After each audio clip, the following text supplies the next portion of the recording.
Welcome back, folks. Fabiano Iha. And the Heather Storm. King of armbar. Oh, I That's missed okay. you. That's okay. And I still need to find a submission for you. I know, you always say the king of armbar. I should know by now. You should do something. I'm going to have to the teach rear you some naked private class. choke. That's amazing, good. All right, that's Perfect for mine you. from now on. There you go, guys. We got a lot to talk. We're gonna talk about steroids on the whole game. We're gonna talk about UFC going to the theaters. We're gonna talk about a bunch of other stuff. We have a special guest coming tonight too. So It's gonna be awesome. Sit down and relax because it's gonna be fun.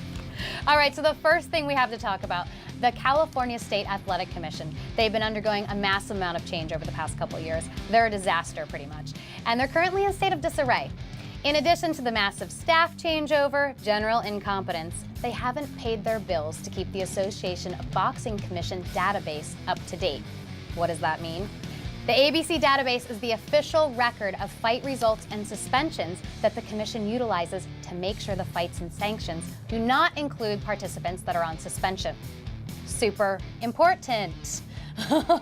Yes.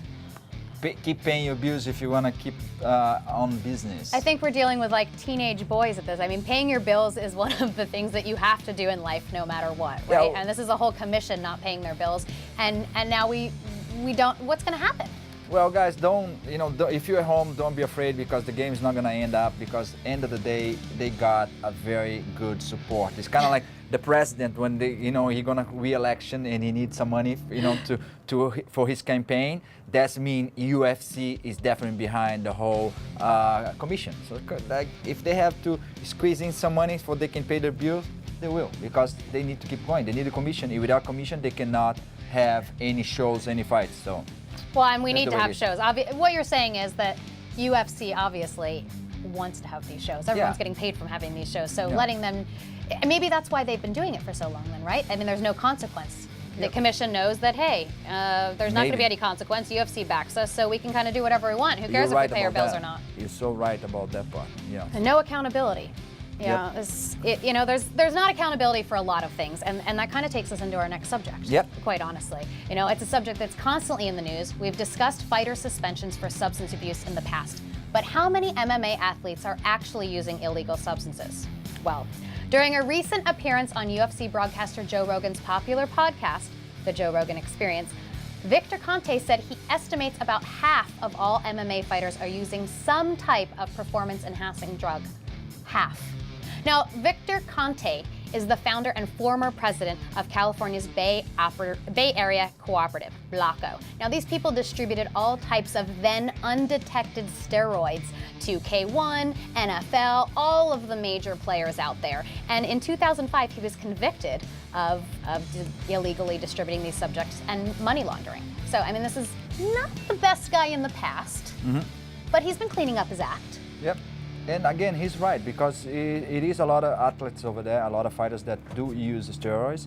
I can tell you for the other side of the 50%, the one that never used steroids, as you can tell. Good for you. And no illegal substance, any kind of. But it is some, and it's visual. Some big boys there, you can pretty much tell right away. So. I mean, do you think it's 50% though? I mean, that's a lot. It's not 50. Like, well, if he goes, like across any MMA.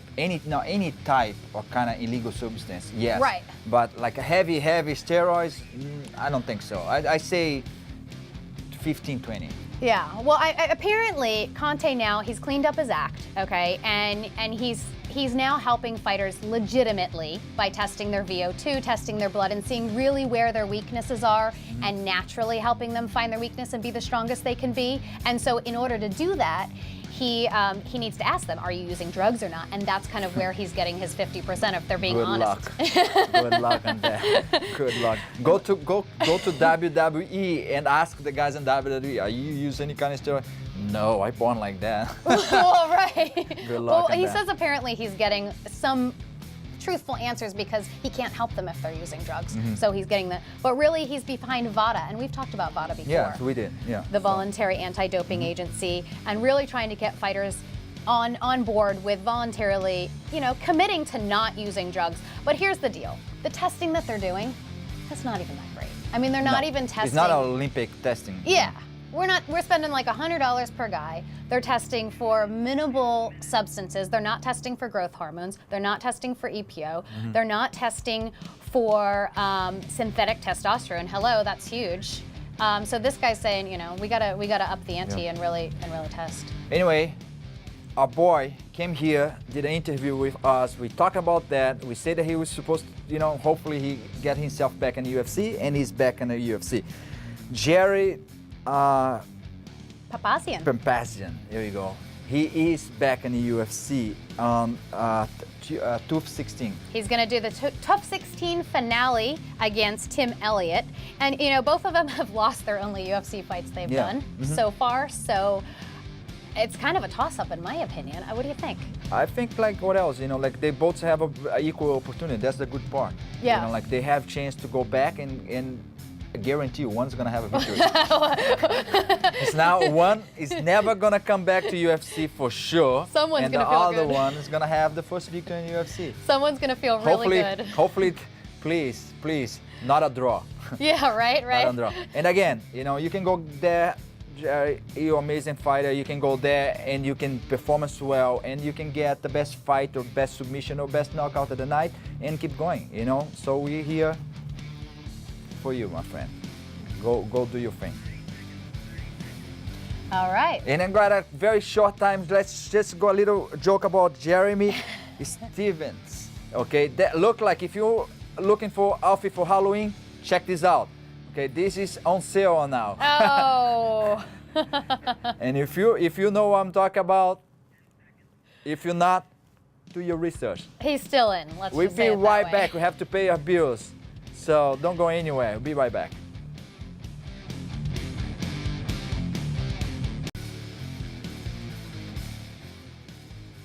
Welcome back, guys, from commercial break. I know you missed us. Oh, you should miss us. That's why you're here every single night. That's right. Well, you know, there's a lot of hype about fighters. You know, who's good, who's not good. Victor Belfort has been getting a lot of controversy on whether or not he was ever really good in the first place. I mean, Well- he was the youngest guy to win in the octagon at 19 years old. So that got to give him something. Well, when you are around for so long, you got up and down, as you know, in the fighter in the fight career, and he fought all the way from heavyweight to light for a middleweight. Sorry, he's 185 Right. now. Yeah. So I definitely disagree when the people put that question if he, you know, ever been a great fighter. He used to be like amazing, you know, and then he went down. He was not that good, and I think he's getting his stuff together now. Do you think it had to do with him jumping weight classes a lot, or do you think he was doing that trying to find his footing and trying to figure out where he needed to be to stay ahead? No, like, you know, the truth is that back in the days when he started, he was young, and then he was like a heavyweight. He was on the heavyweight, and he used to carry a lot of weight, and you know, and maybe, you know, say use some kind of product to help him to keep the weight.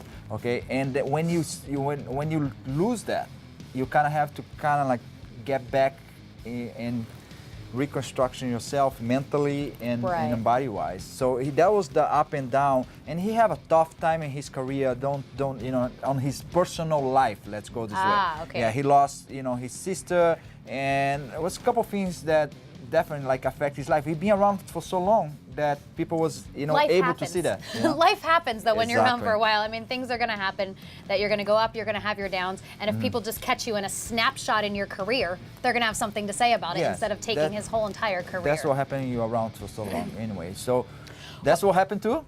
That's what happened to Well, Yvel, he's not going to be a part of it anymore. Yeah. We have the Not Resurrection. anymore. At least in the next fight, he's out. The Resurrection Fighting Alliance 4 is coming up November 2nd. That's next Friday. And hopefully I'll be going to cover that. Well, you should be there. Crossing my fingers. Yes. But instead, Marcio Pedepano Cruz is going to fight John Yeager and not Yvel.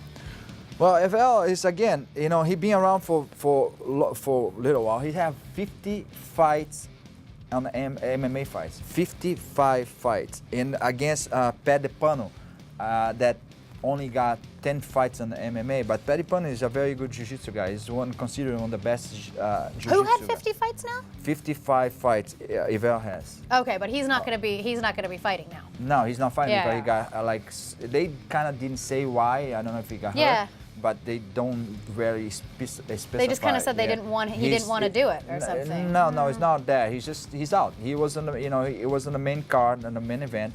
Just he's out now. So. Well, the interesting thing is Cruz lost to Teixeira in his last fight by a technical knockout. So he's going into the fight not feeling probably so great about. Or about even this. better, because sometimes you use the loss to pump you up. to pump you up Yeah. and get better. So. But I mean, after seeing Teixeira's last fight, I mean, Well. he's lucky he's not going up against him again. Anyway, talk about good things, bad things. The good thing we have all night, all day long. Besides that, tonight we got beautiful girl hosting with me. We don't That's get right. Ron here. Anyway, Ron will be back soon. But better than that, we got the MMA Top 10, the welterweight division. Let's take a look. As soon as the video get ready. Hey everyone, I'm Erin Gills, and this is your top 10 welterweight division. At number 10, we have Jake Shields.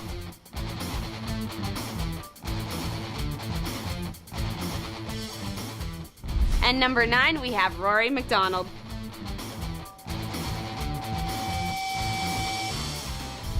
Number 8 is Josh Koscheck.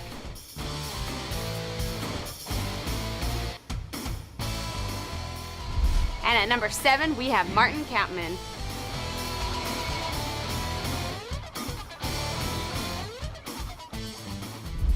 Number 6 is Jake Ellenberger.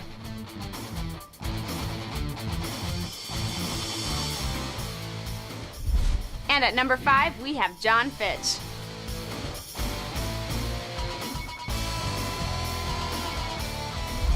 Number 4, Johnny Hendricks.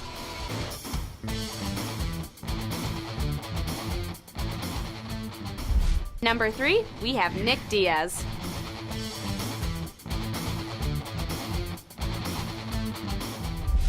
At number 2, we have Carlos Condit.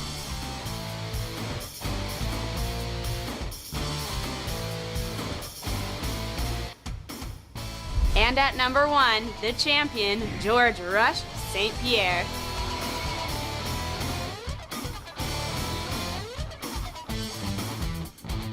Thank you for watching. I'm Erin Gales, and that was your top 10 welterweight division. Well, we have something really exciting happen that It hasn't is. been happening before. The UFC 154 is going to be available in theaters, in 350 theaters nationwide Yep. in 3D. There you That's go. incredible. Good guys, so go ahead, take your barbecue, your beers. Well, and then well, that's the question for me. Well, let me just say that the people who are fighting is going to be George St. Pierre, Mm-hmm. and Carlos Condit. And we know the whole thing about them is one has an interim belt and one has the real belt, and now they're going to fight for one belt. So this is like a major deal. It is. So anyway, now you can see with a lot of folks there, and maybe you can even pick up some fights. But is this how you want to do it? Because you want to have beers. Do you want to be in a theater all quiet? I want to be talking with people. I want to have Yeah. beers. How do you think it's going to fare? I don't know, just the popcorn, only popcorn and Coke is not gonna sound that good. But anyway, so don't go anywhere because we have a special guest today. We got Yeah. an interview. When we come back, we're going to speak with Peter Thomas. He's a martial arts instructor and Hollywood stunt fighter, and he has a lot to tell us about Muay Thai. So stick around after the break. Yeah, We'll be and then talking about it. after that you can go anywhere you want, but don't go anywhere because we'll be right back.